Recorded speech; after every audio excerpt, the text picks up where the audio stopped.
Hello everyone. The season 16 finale is just around the corner, and today I will be attempting to predict who will win the season. In order to predict the season, I will be using a couple categories I've created, the first of which is who has the best track record. The first track record system I will be using for this category is the generic system that I see most people use. A win is 5, a high is 4, safe is 3, low is 2, and bottom is 1. With that in mind, Saphira is first place with 50 points, Plain Jane is second with 47, and Nymphia is right behind her at 46. Based off that, this category should automatically go to Saphira. That said, a lot of the behavior from RuPaul in production suggests that that is not the system they use. Based off everything we've seen from production, they use win, safe, bottom, and eliminated. With that in mind, in the actual track record system production would be factoring in, Saphira and Plain are tied at 4 wins, 1 bottom, while Nymphia is third at 3 wins, no bottoms. Factoring in that, this category is a tie between Saphira and Plain Jane. They will each get half a point.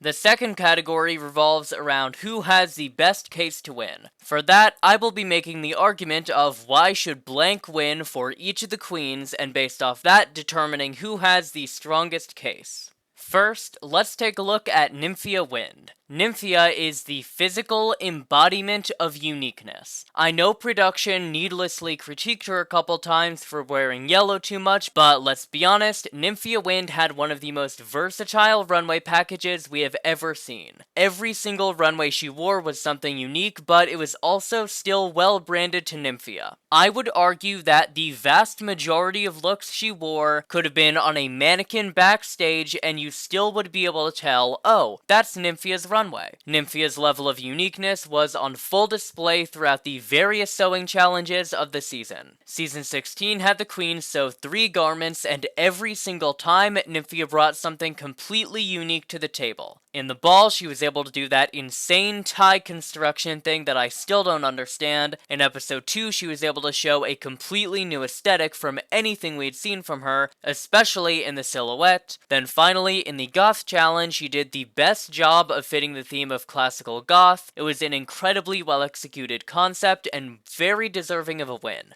As much as Nymphia embodies the spirit of charisma, uniqueness, servant talent, I think the strongest argument for her is her uniqueness. The strongest argument for Plain Jane to win the season is that she is a great villain and has great win equity. In the last few seasons, we've seen a lot of villains make it to the end, but the main issue they've had is that they do not have win equity. As much as I love all of these queens, Candy Muse had by far the worst track record of the season 13 finalists, Diabetti had 1 win and 3 bottoms, and Mistress, as iconic as she was, only ended up with 1 challenge win. Compare that to Plain Jane, and she had 4 challenge wins and legitimate win equity. Unlike Candy, Mistress, and Dia, who only got 1 win, Plain Jane actually broke Lux's record for having the longest streak of safe, high, and win. If that wasn't enough, she had one of the worst and then best villain arcs we have ever seen. For the first few episodes of the season, Plain Jane was being portrayed as a villain and nothing else. Every single confessional she got was her being nasty or shady, but after Amanda left, we actually got to see other aspects of Plain's drag and Plain's personality. That gave her a great story arc, and with all of that in mind, I think that is the strongest case for Plain Jane to win the season. We have finally gotten the combination of a great villain and a great competitor. I think the strongest argument for Saphira is her great status not just as a competitor, but also as a personality within the competition. I think a perfect example of this is her episode 1 talent show where she sings opera, but in an incredibly innovative and funny way.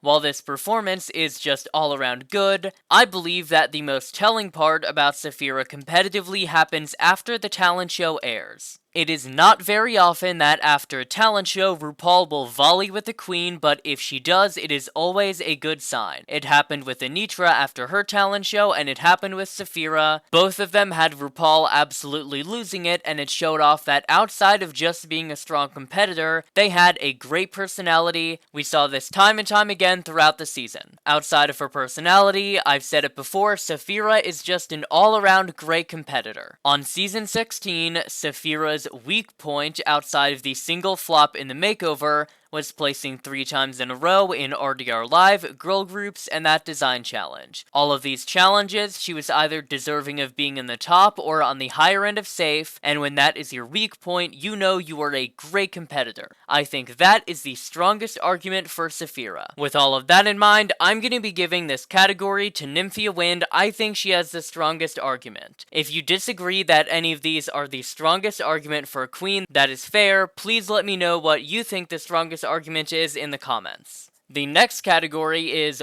why shouldn't a queen win? For this one, I will make the strongest argument for each of the queens not taking it home, and for this category, the win will go to the person with the weakest argument against them. We've seen it time and time again, Drag Race just does not like crowning similar winners. It is very rare that we will get 2 comedy queens back-to-back, 2 fashion queens back-to-back, etc. This is a major weakness for Saphira, as she has many similarities to Sasha. She is, to my knowledge, the most experienced member of the cast, and all around embodied classic polished drag. They were very similar throughout the season and had insanely similar track records, and based off that, I can't say for sure production is going to crown Saphira. The strongest argument against Plain Jane is that she had a weak start. While her villain edit worked out in the end and was incredibly entertaining, for the first few episodes of the season, a lot of people hated her, and sadly, while she was able to make up a lot of that lost ground in the later 2/3 of the season, there is still a solid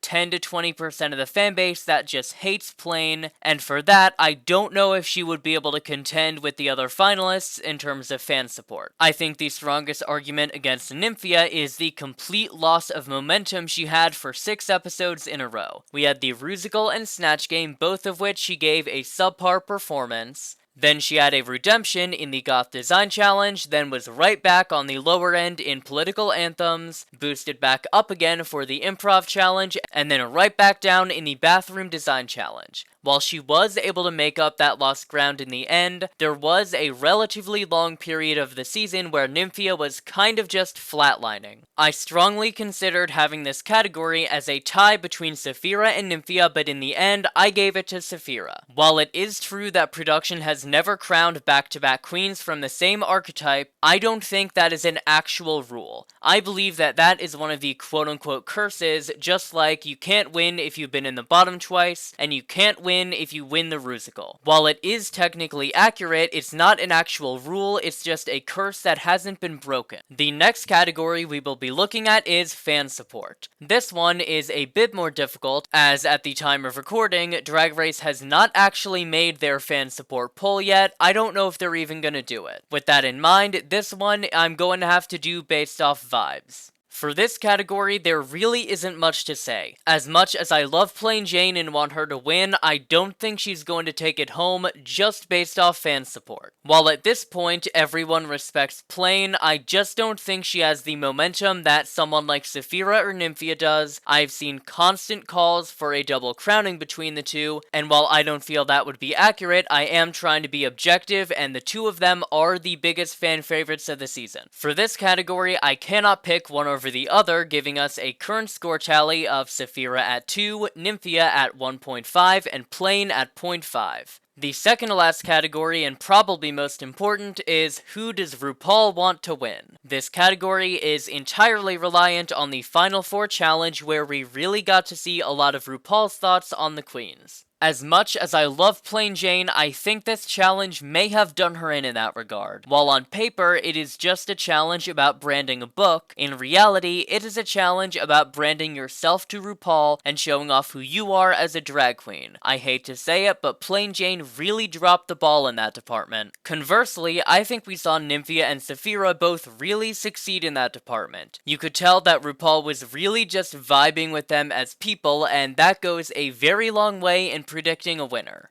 While in this challenge, I think Nymphia was really able to come out of her shell, it may be too little too late. As much as RuPaul loves Nymphia, it has been very clear even from the talent show, RuPaul just likes Saphira more. With that in mind, and I do know that this is controversial, I will be giving this category to Saphira, just based off the fact that RuPaul connected with her a lot earlier than anyone else. With that win, Saphira does have a majority, but I will still be going through that final category. While I know it is not an actual category production uses to judge seasons, for many years the Who Will Win videos that UDOT created involved the category of who was the most dominant competitor, meaning who was the frontrunner in the most episodes. With that in mind, and the fact that they seem to have retired from Drag Race, I will be stealing their idea just this once. This category is an absolute blowout with only Q, Nymphia, Plain, and Saphira being the frontrunner at any point. Q is the frontrunner after episode 4, which was RDR Live, Nymphia was the frontrunner in episodes 5, 6, and 7, Plain was the frontrunner in episodes 2, 6, 7, 8, 9, and 13, then Saphira was the frontrunner in episodes 1, 3, 7, 9, 10, 11, 12, 13, and 14.